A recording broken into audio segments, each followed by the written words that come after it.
The red light's on. We're recording. Hello, Rob Seals. How are you, man? I'm good, David. How are you, man? Good, very good. Hey, I'm David Brownstein, everybody. Welcome to the 2020 Music Industry Evolution Summit. My guest today, very excited, Rob Seals from the Songwriting School in Los Angeles. Welcome, Rob. Yay, thank you for having me. I really appreciate it.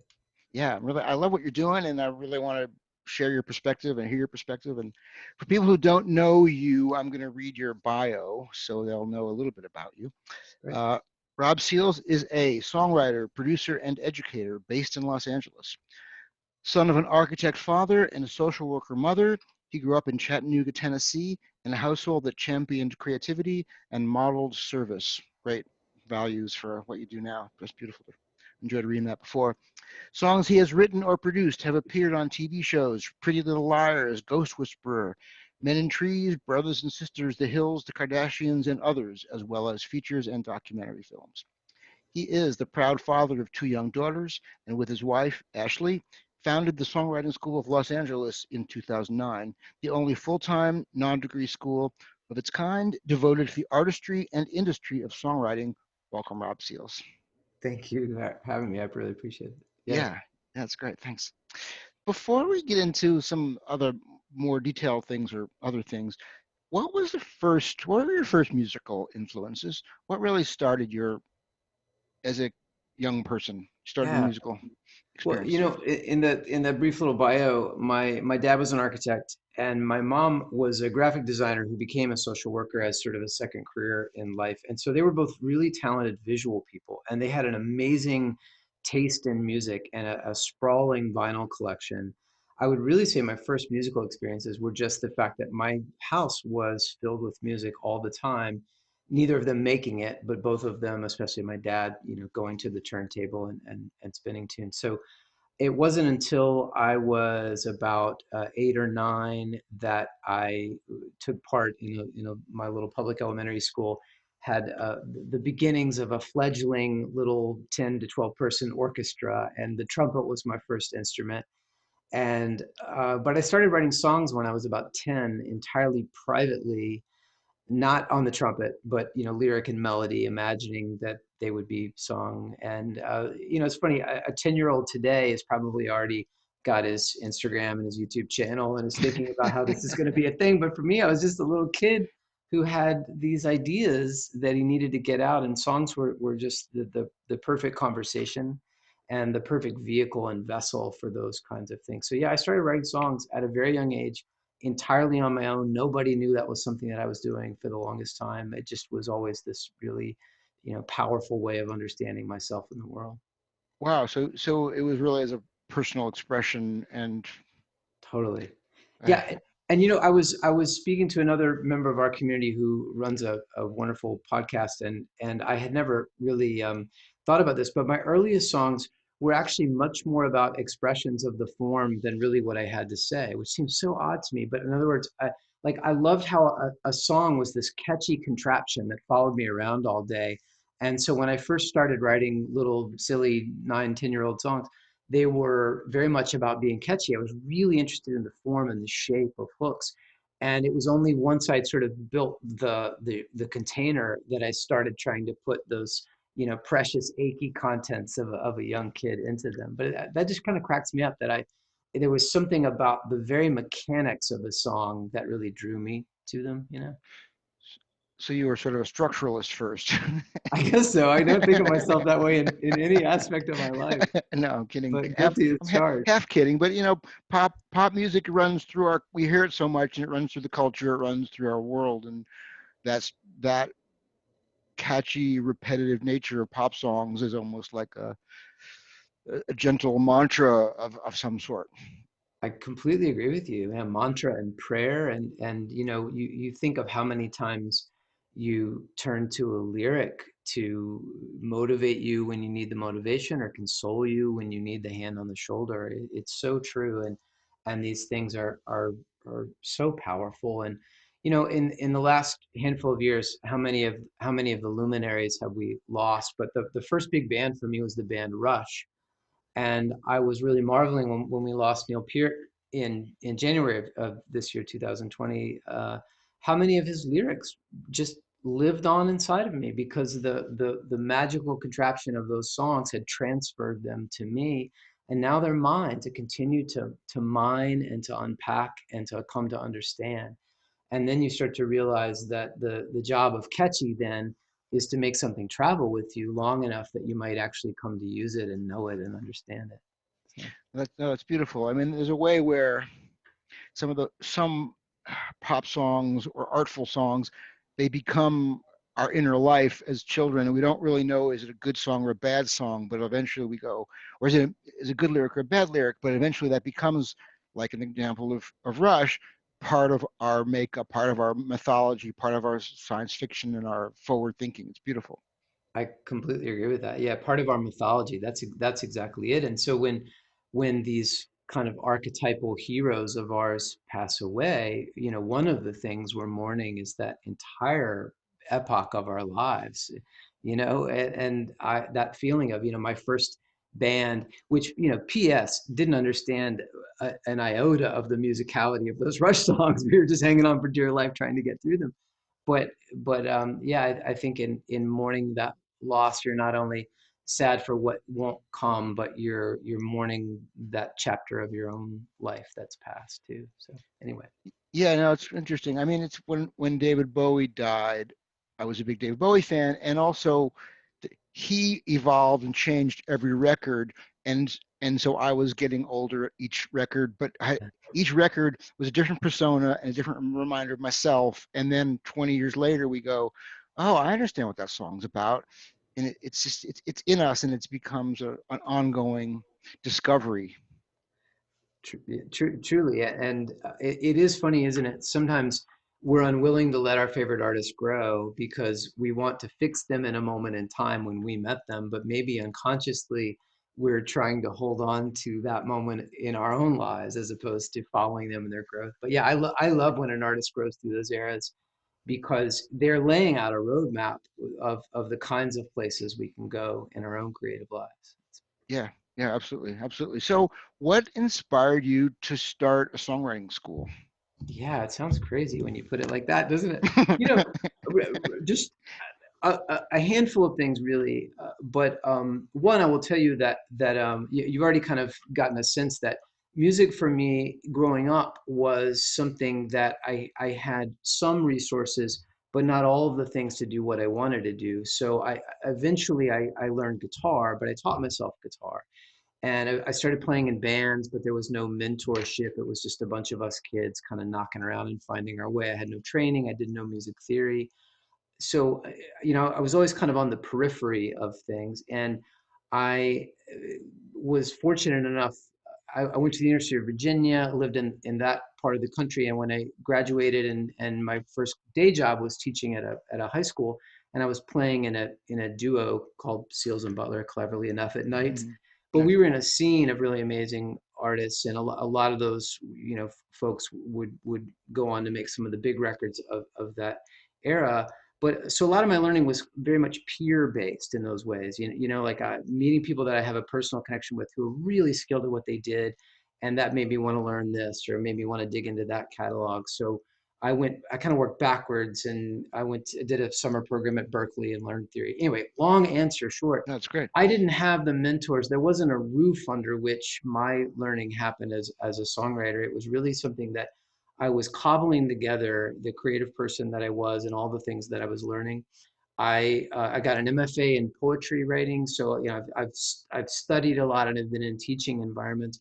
So when Ashley, my wife, and I moved to Los Angeles in 2004, we were just so struck by all the amazing, incredibly talented, creative, positive people that we knew, but we were always moving from somebody's cool spot to somebody's cool spot. And we just thought if you could just raise a flag somewhere that said creative people are welcome here, everyone would sort of sort out what their role was going to be in this kind of community. And we just thought that the combination of really thoughtful, intentional mentorship and a collaborative culture where people push each other to do great work, where no one's threatened by your success. Everyone understands your success makes their success just that much more likely because of our circles. And so that was kind of the germ seed of it. And I can go into a lot more detail, but essentially I just imagined the place that I most would have wanted to be, where I just know that every time I set foot in the door, I was going to learn something, I was going to be challenged, I was going to be respected, I was probably going to find somebody I could make music with or create with, and it was born of that. And so we're 11 years and counting in, which is a really, exciting thing, and it's how I've come to meet people like you, which I'm so Yeah. grateful for. So yeah. Yeah, it's great. I mean, I've taken a few classes and those have been great. And also the people that I've met through the classes, through waiting around in the lobby for a class to start, it became, your school became a magnet for really interesting, not just interesting people, but committed artists. And there's a way where songwriting has become, well, like I was saying before, but songwriting teams are like the rock band of today in a way, right? So that's, everyone's writing for themselves, but then we go, I'm good at lyrics, you're good at melody, she's good at beats, let's do it together, let's find a way to put together. And so you've got all these classes and great people are coming in, and it's becoming a magnet for collaboration and creativity. Let's talk about sort of our favorite topics of collaboration and how it, what are you seeing in general, and especially since we're in the sort of this lockdown stage, what do you see evolving or creating or being born in the collaboration world? And I think that there is an idea that creative people in any field have figured out long ago, and that is that the limitations and the constraints ultimately become facilitators of creativity, right? So wouldn't it be great if we could be in all our favorite rooms face to face with the people we love and love creating with? Of course it would be. But when we're not, what do those constraints demand of us and what comes of it? And so I think most of us who've been collaborating over the years are used to this kind of format that you and I are on right now. I've probably written as many songs this way as I've written with people in the room before there was a pandemic. But I think that in the moment that we're in now, because of those kinds of limitations, I think everything from how are we going to interact to how does this medium and the kinds of conversations change the kind of content we're creating. Just this morning, for instance, in a songwriting workshop here that we were doing online, one of the members who'd been writing a musical theater production for many, many years, and she should have been in New York this very month, workshopping and on stage, something she'd been selected for. It was, a source of great pride. Now she's got to swallow the disappointment, etc. So she's got her cast working on Zoom, and just seeing them do a run through on Zoom now is giving her a new imagination for the kind of things that the show can do, and the places that it might go. And so I think that's exactly what creative people do. Whatever you want to tie behind our back, we're going to make something special with what we've got. mhm. And I see that very thing going on. And then of course, as you know, the proliferation of online platforms now is sort of exponential, because so many people are directing their energies into how can I use this space to connect or to create or to educate, or whatever it might be. Yeah, it seems like, I mean, for the,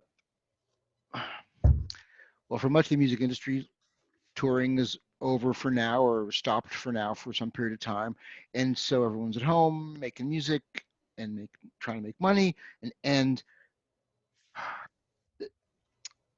all these tools and technologies that we've had at our fingertips that for some of us were sort of on the periphery, now it's the center, right? So Yeah, yeah, you said you've been writing this way for a while, and I've written this way with certain people, but usually it was people that I'd written with in the room first, and then we that's just true. made the transition. Yeah. Um, but I don't know. So what are some things maybe you've discovered, or you've done a lot of co-writing and a lot of virtual co-writing. What do you do to make a collaborative songwriting session work well? Yeah.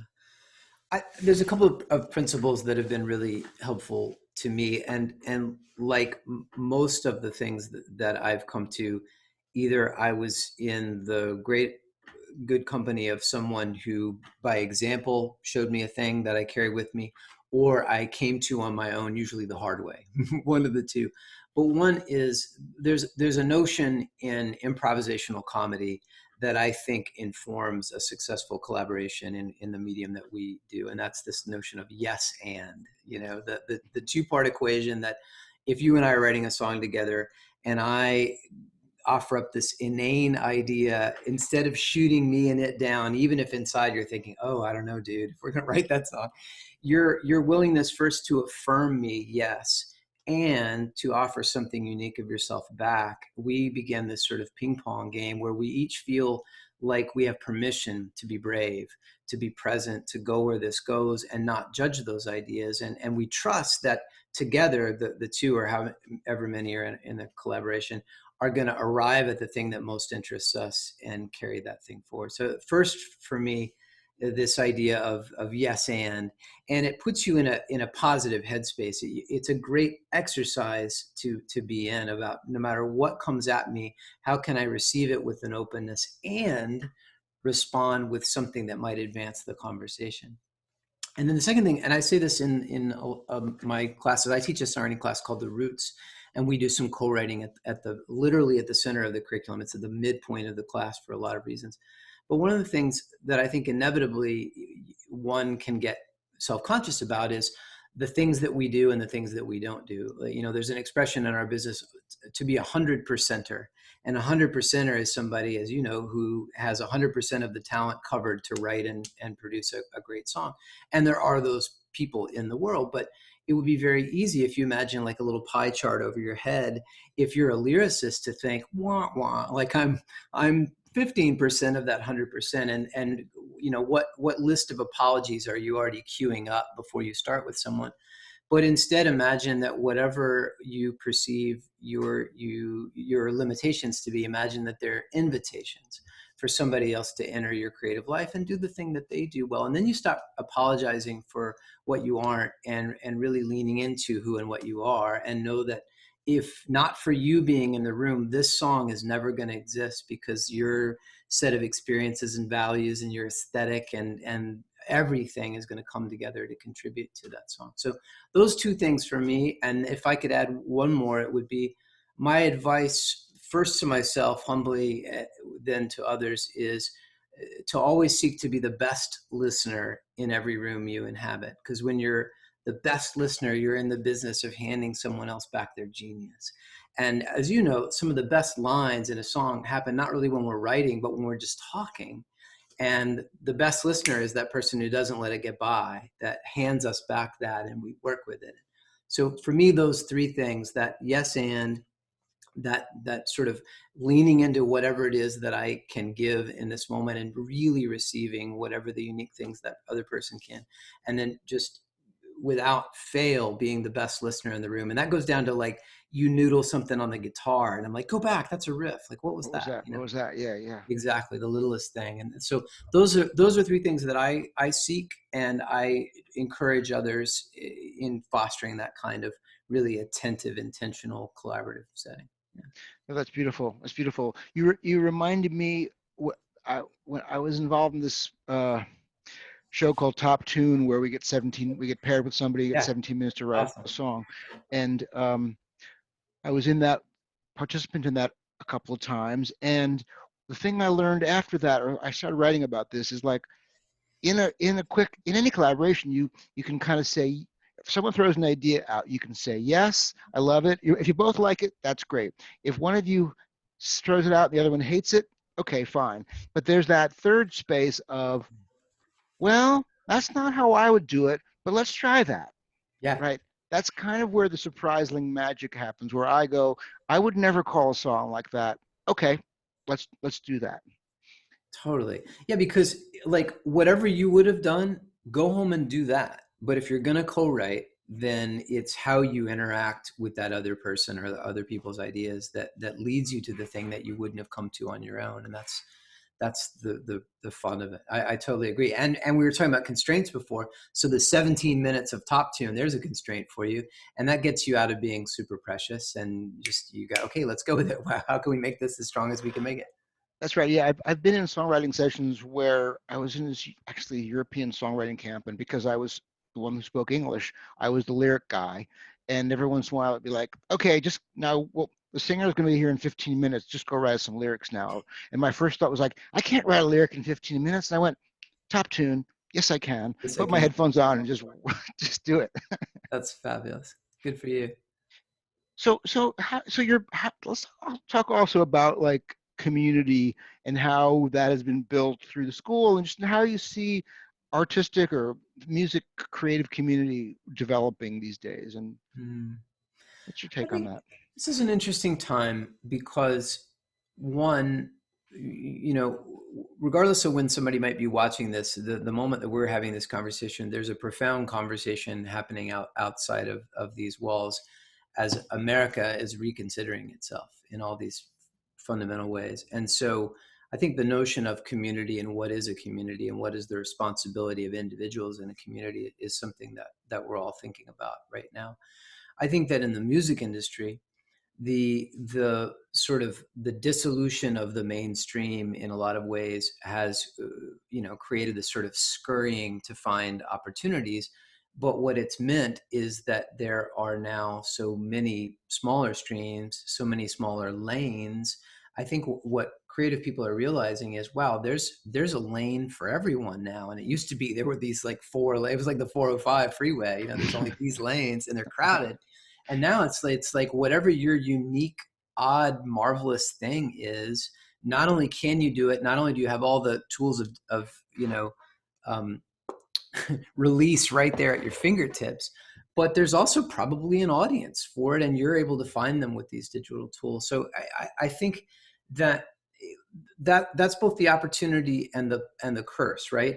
The opportunity is there are these amazing ways to connect out there. The curse is that there's so much of that going on. How do you find community? So I think that one nice thing about a place like the songwriting school is that there's certain core values that might unite us, even if this person is country and this person is hip hop and this person is a beginner and this person has cuts.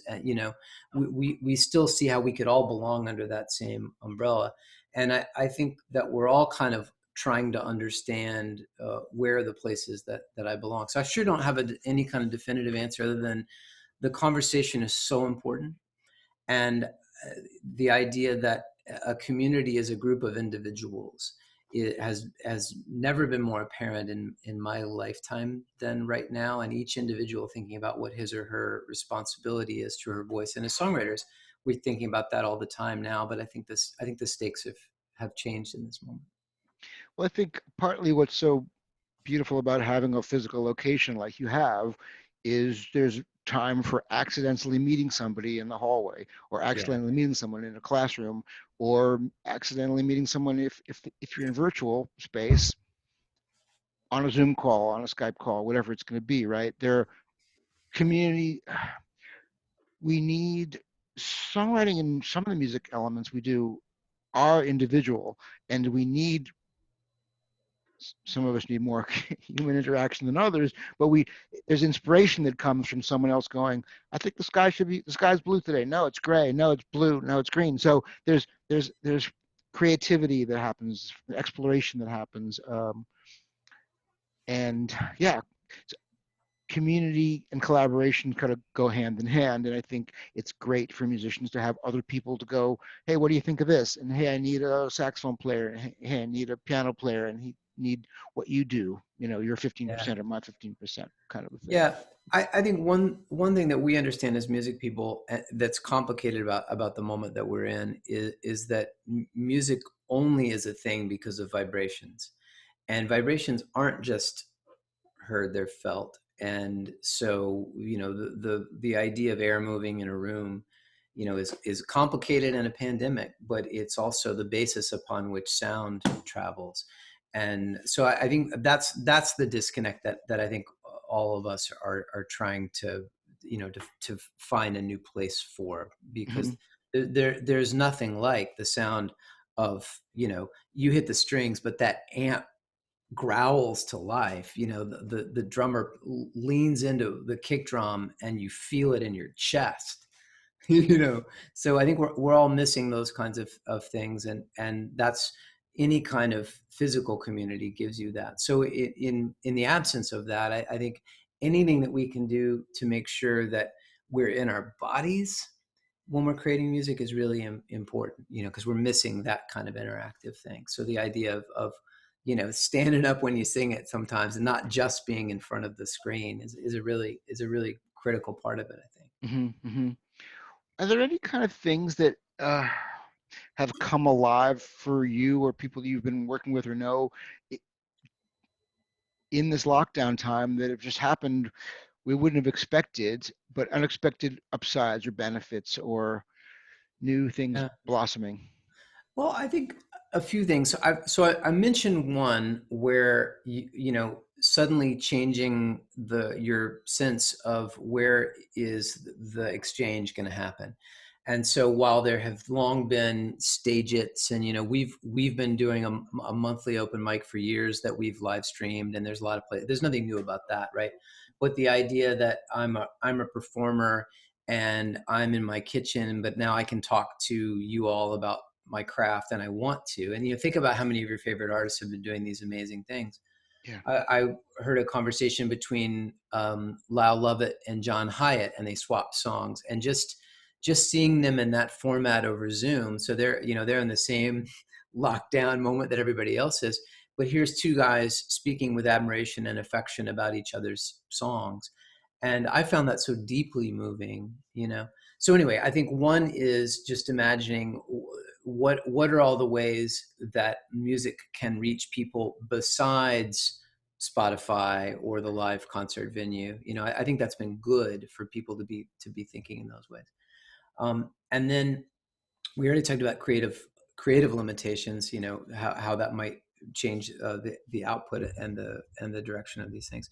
And then lastly, I think what and a creative person feels like his responsibility is to his art and his audience. I think that's shifting too. And again, so many people that you love have just been turning the camera on and in an unrehearsed, unvarnished setting, sharing something about what means to them. And so at precisely a moment when we might be feeling disconnected, we have a level of access that we've never had in our lifetime before. And I think there's something powerful about that. I don't know where that equation goes. You know what I mean? I don't know what's next, but I think that regardless of, let's say we move through this with great success and health, however many months or years down the road, I think these paradigms have shifted. I think the ways of thinking about how we create in the first place and how we get it to people and what we're trying to accomplish, I think that's really changing. I think what we're trying to accomplish might be the thing that's shifting most. Yeah, that's interesting. I mean, as you're speaking, I'm thinking that there's a lot of my favorite artists. I just open my phone and suddenly I'm in John Doe's living room and he's telling Yeah, me the new X record, and Ricky Lee Jones is telling me the story of Last Chance Texaco. one of my favorite songs too. You, Yeah, you know what I mean? So because she didn't have an audience, and she's just sitting relaxed in her living room, she just told the long version of it in the vault.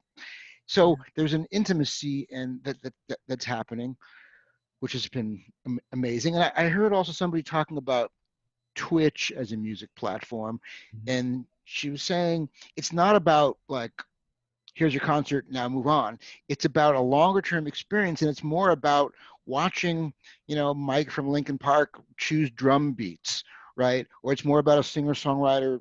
It's more about a longer experience than it's process rather than product. Maybe that's I not always going to be right, but there's something about yeah. that, right?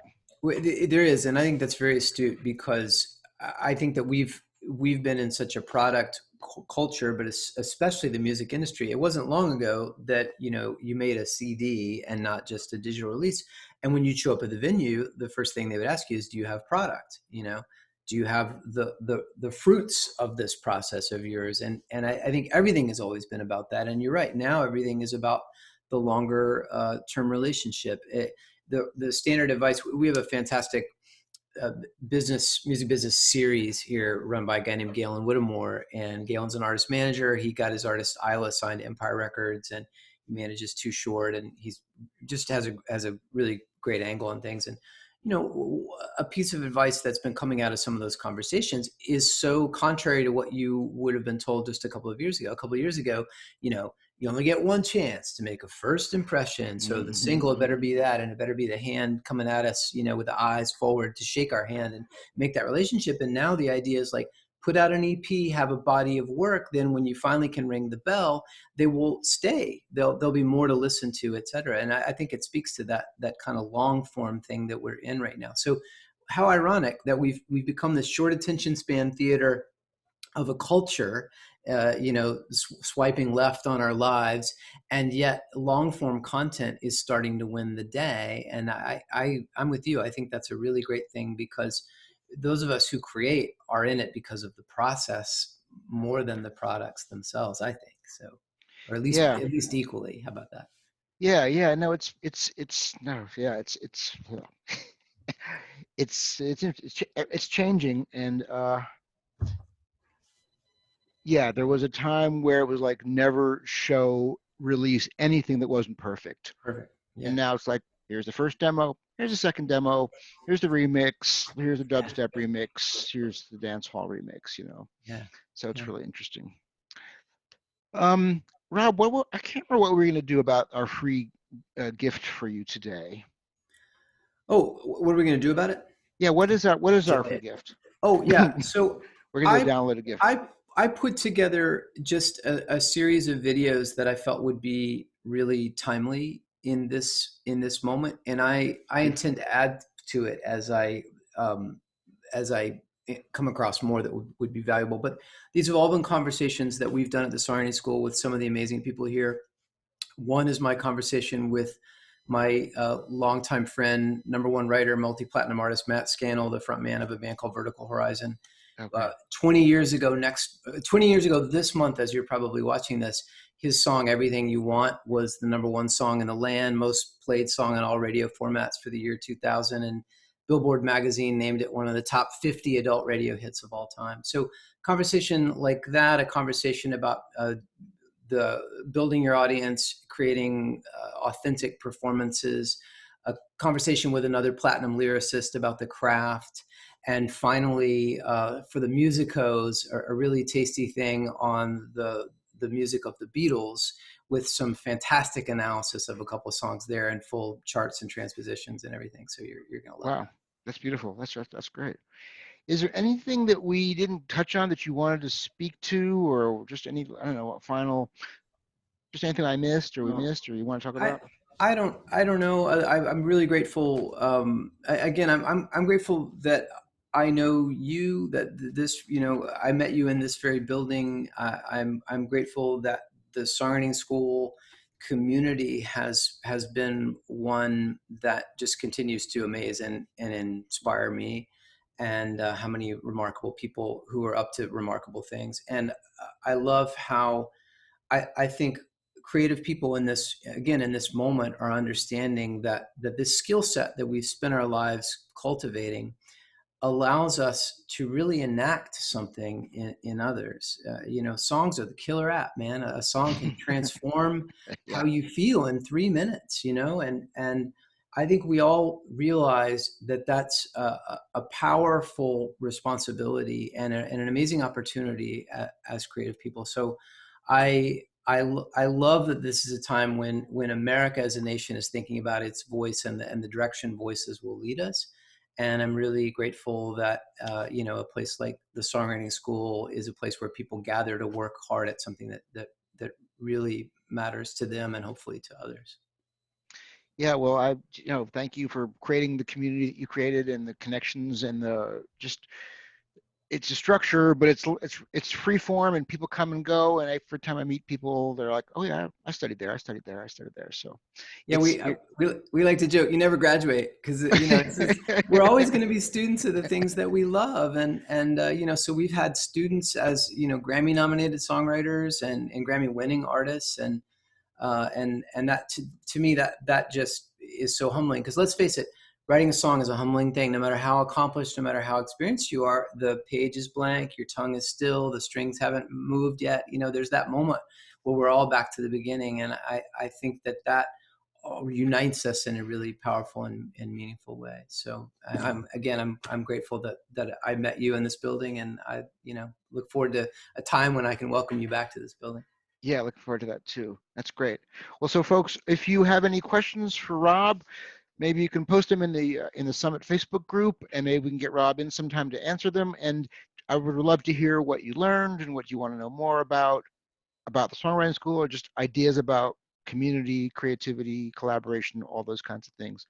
So thank you so much, Rob Seals, for joining us on the summit today.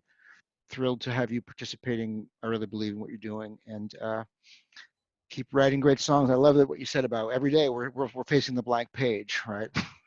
Amen. Yeah. Well, thank you, David. Thanks for this event and opportunity and resource that you're providing for so many. We really appreciate it. Absolutely. All right, I'm gonna find the stop recording button. All right, thanks, Cool. Rob. Hang on a second, and I'm gonna let everyone go.